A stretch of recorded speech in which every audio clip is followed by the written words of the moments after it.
최상목 대행의 탄핵을 또 주장을 하고 있죠. 목소리 확인해 보겠습니다. 최상목 부총리에게 경고합니다.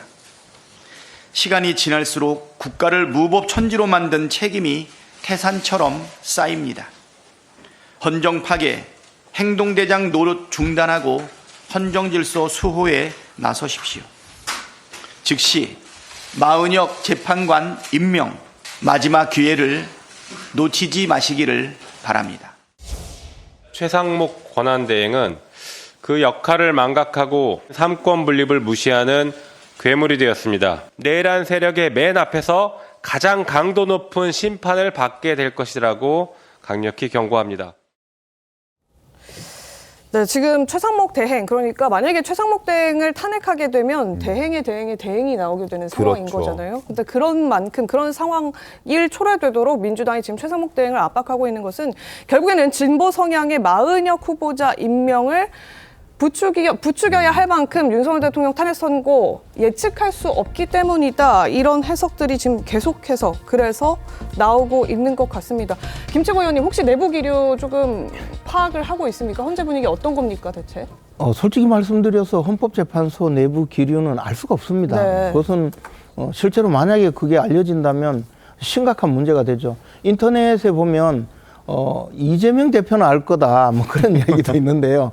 그래서 이재명 대표가 이 문영배 헌재 소장 대행과 함께 그 여러 가지 연락을 받아서 지금 그쪽에서 그 SOS를 구하는 바람에 이렇게 무리하는 것 아니냐라는 이야기로 막 그 글 써서 보내는 분들이 있는데 저는 그거는 불가능하다고 봅니다. 네. 만약에 그랬다가는 뒷감당이 되겠습니까? 그래서 뭐 그런 것은 사실 믿을 수가 없는데, 그러나 지금 흘러나오는 이야기, 헌법재판소에서 이런 이야기가 있다고 떠도는 이야기 중에는 네. 5대3으로 기각된다는 이야기가 굉장히 많아요. 네. 저도 그에 대해서 가능성이 없지 않다고 생각을 합니다.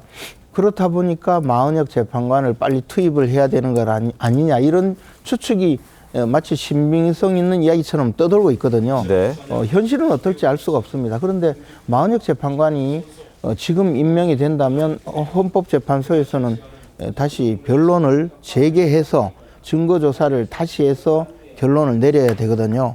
근데 심평 변호사가 글을 올린 내용에 보면 또 문영배 재판장이 평의를 해보고 기각될 것 같으면 변론을 재개하고 마은혁 임명을 요구할 거다, 뭐 그런 글도 써놓았어요. 이것이 여러 분들이 이제 말하고 있는 내용의 어떤 근거가 자꾸 되는 것 아닌가, 뭐 그런 생각이 듭니다. 그러나 마은혁 재판관이 임명된다고 해서 지금 이 사안을 마은혁 재판관을 임명해서 이것을 뒤집으려고 한다는 시도는 성공할 수가 없을 겁니다. 그것 때문에 또 그런 이야기 때문에 최상목 대행이 임명하지 못하는 정무적 판단을 하게 되는 요인도 되기 때문입니다.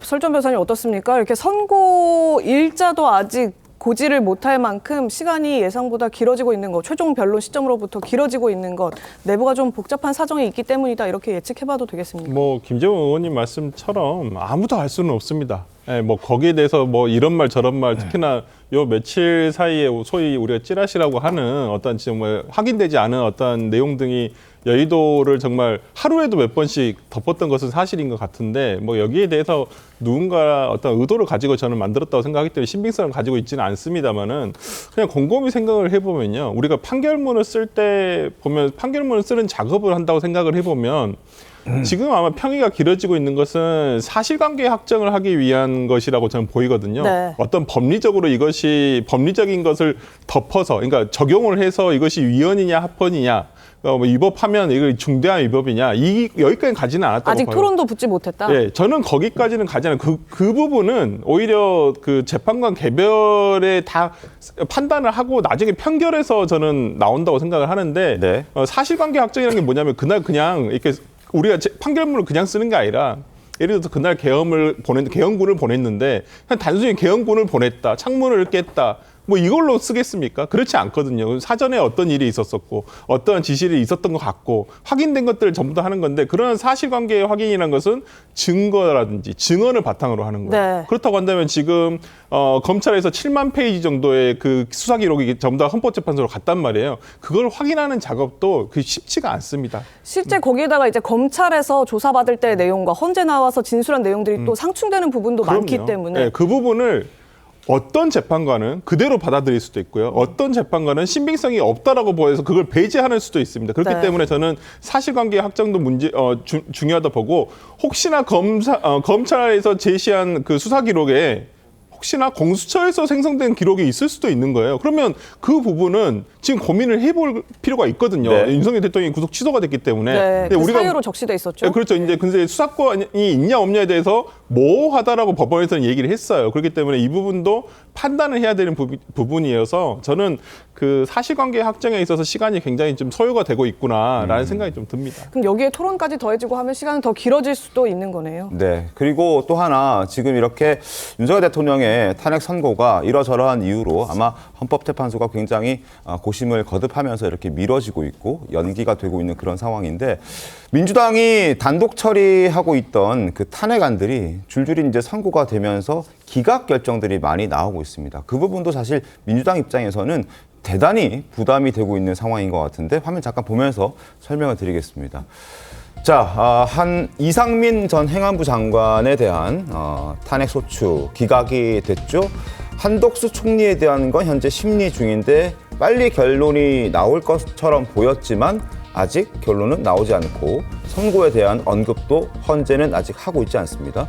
최상목 권한대행에 대한 더불어민주당의 30번째 탄핵을 검토하고 있다는 내용도 지금 많이 언급이 되고 있고 심우정 검찰총장 지금 윤석열 대통령의 구속이 취소되는 과정에서 책임을 져야 된다는 목소리 더불어민주당에서 내고 있는 그런 상황입니다. 오늘도 취재 감사원장과 또 검사 3명의 탄핵 심판이 결과가 나올 텐데 이것 또한 기각 가능성을 법조계에서는 많이들 전망하고 있습니다. 이런 것들이 아마 민주당에게는 굉장한 부담으로 작용이 될 테고 그래서 더더욱이 빠르게 윤석열 대통령의 탄핵 심판 결과를 기다리는 것 아닌가라는 생각도 듭니다.